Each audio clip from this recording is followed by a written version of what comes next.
day coach, good day classmates. So today's video we will discuss about the task number 8, which is discuss the different factors affecting the individual differences of children.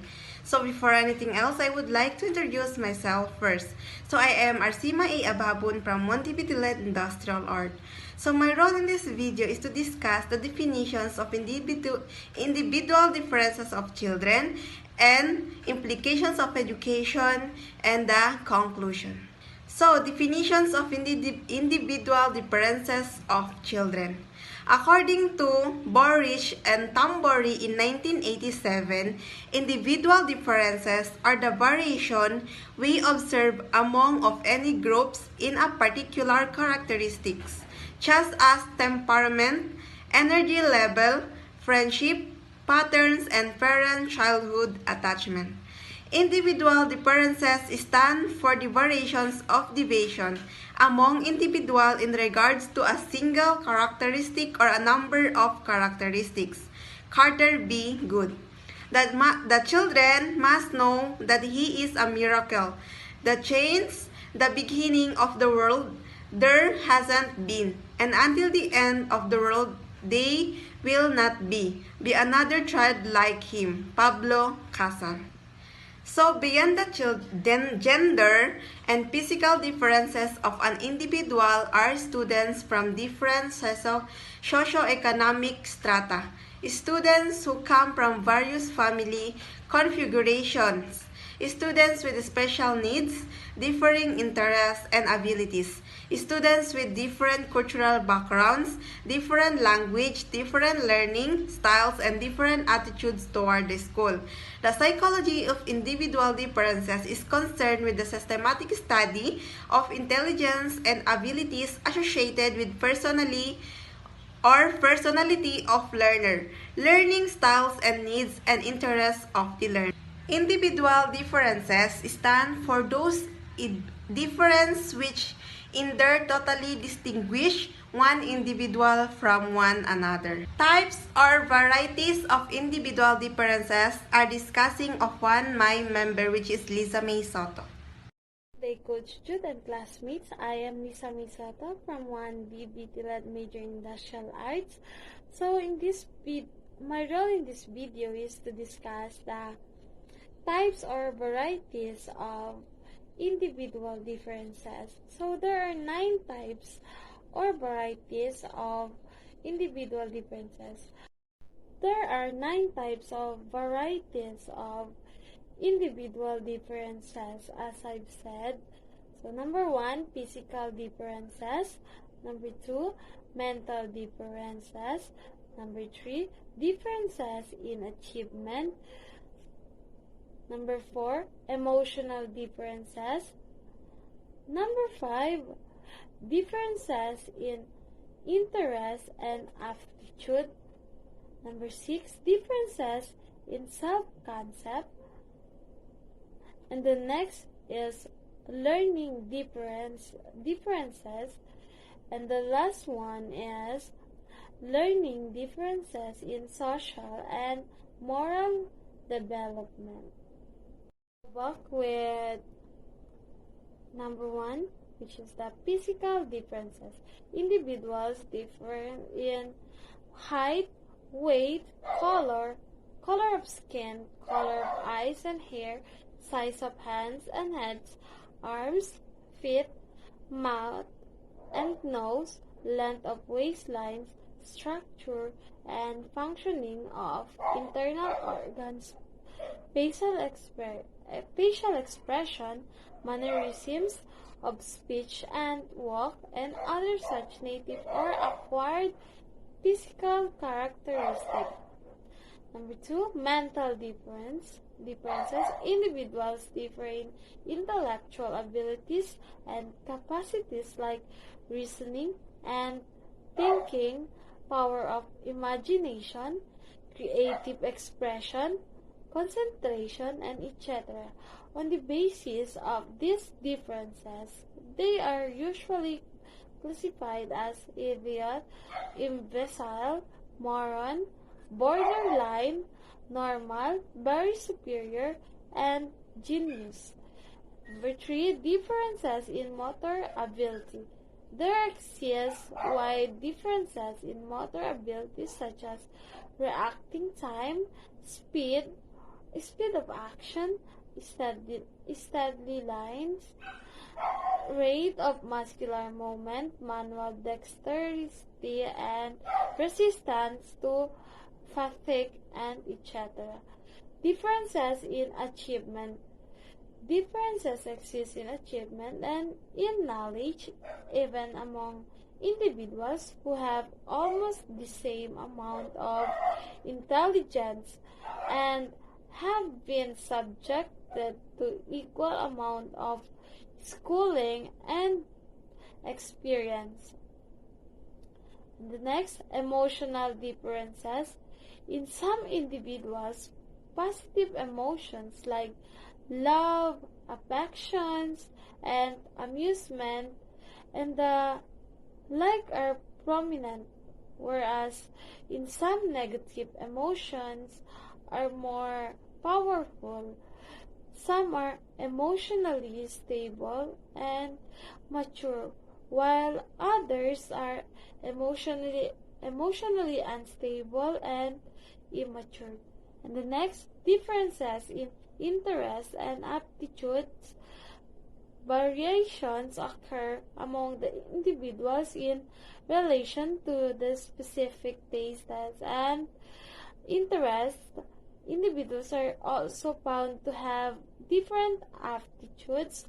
Some have mechanical aptitude, while the others have scholastic, musical, or artistic aptitudes. And the next, differences in self-concept. Self-concept reflects the images, consideration, or judgment about one's abilities and limitations, usually held by an individual not only projecting himself before others but also for estimating himself in his own eyes. Low self-image can give rise to low self-esteem.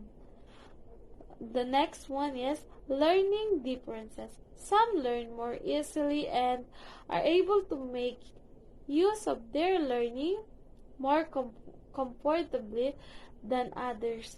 For some, one method of learning or memorizations is more suitable, while for others, a different method suits.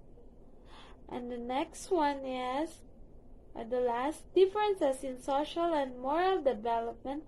Some are found to be adjusted properly in social situations and lead a happy social life, while others are socially handicapped, unsocial, or antisocial. Similarly, people are found to differ in respect of ethical and moral sense. And that will be all. Thank you. Good day, Coach Jude. I am Christian de los Santos from 1D BTLET IA. So my role in this video is to discuss the 5 main causes of individuals' differences.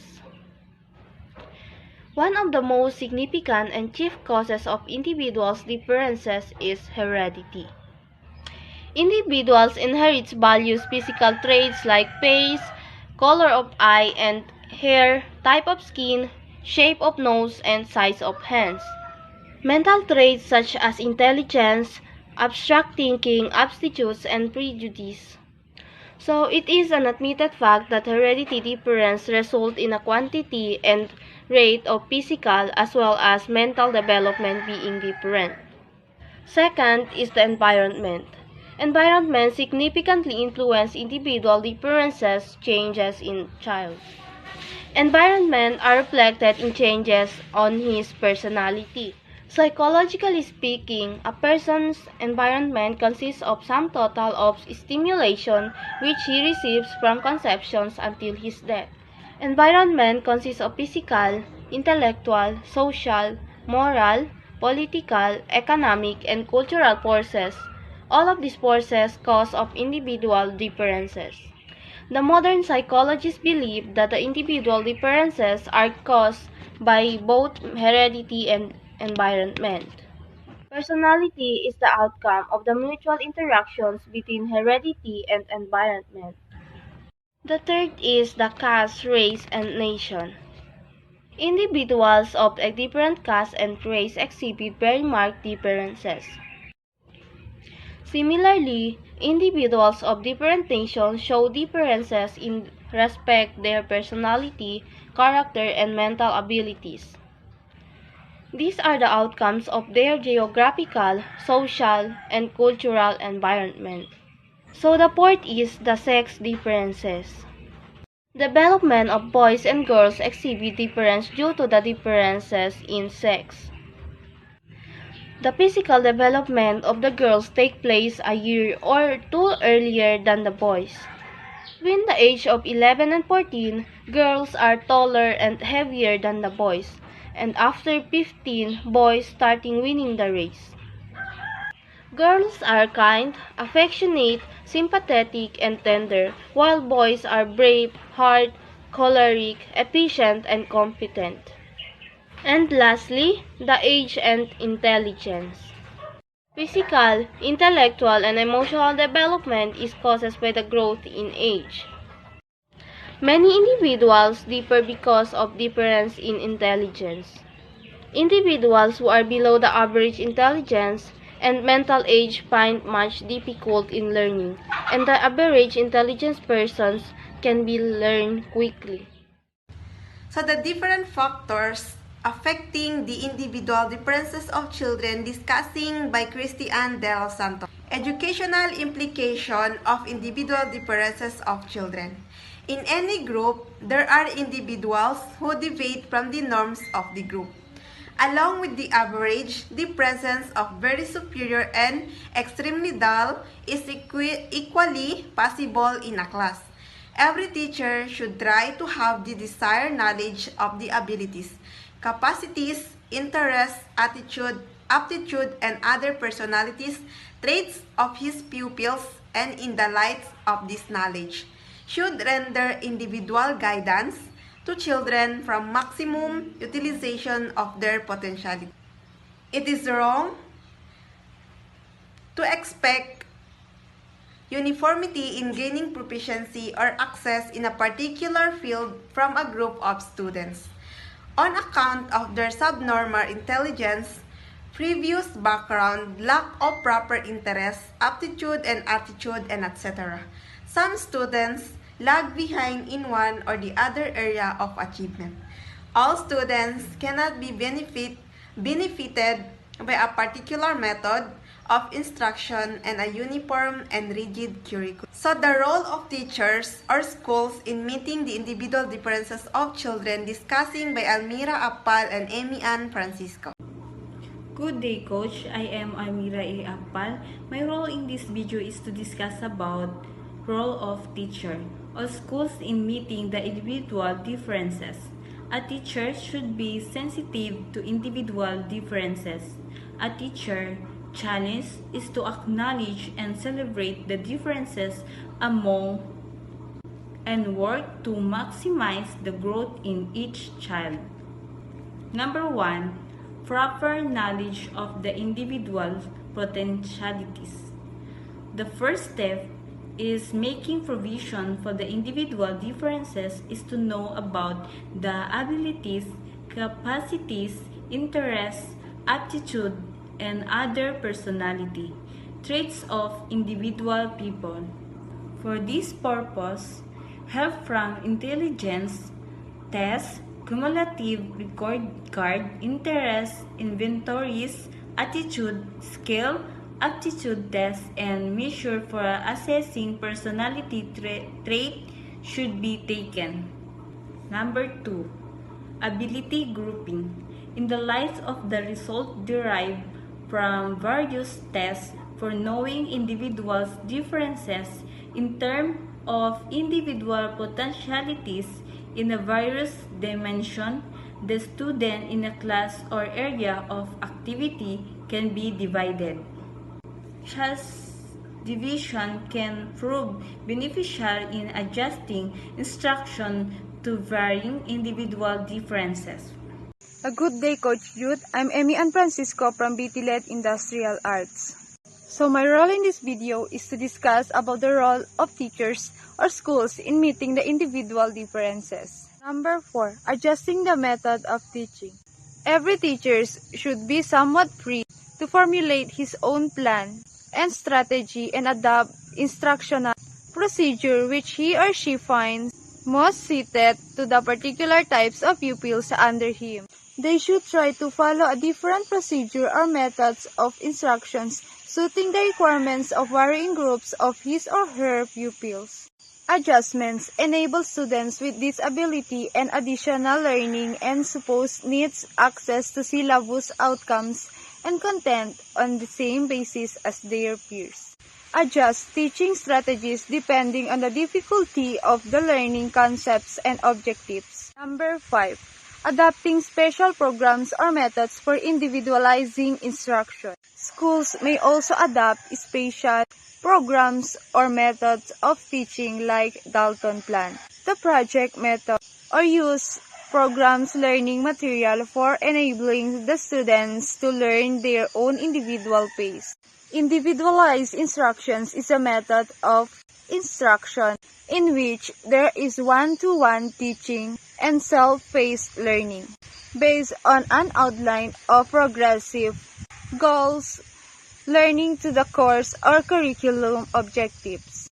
Number 6. Other measures of individualizing instruction. First is the size of the class or section should be as small as possible. A smaller class will ultimately make a more cohesive unit than a larger one. Small class sizes lead to more one-on-one attention from the teacher. With smaller class sizes, teachers can get to know each student as an individual. Secondly, is the teacher should try to pay individual attention the group under instructions. Individualized attention helps us to detect the flaws and drawbacks in the learning process and abilities of each child.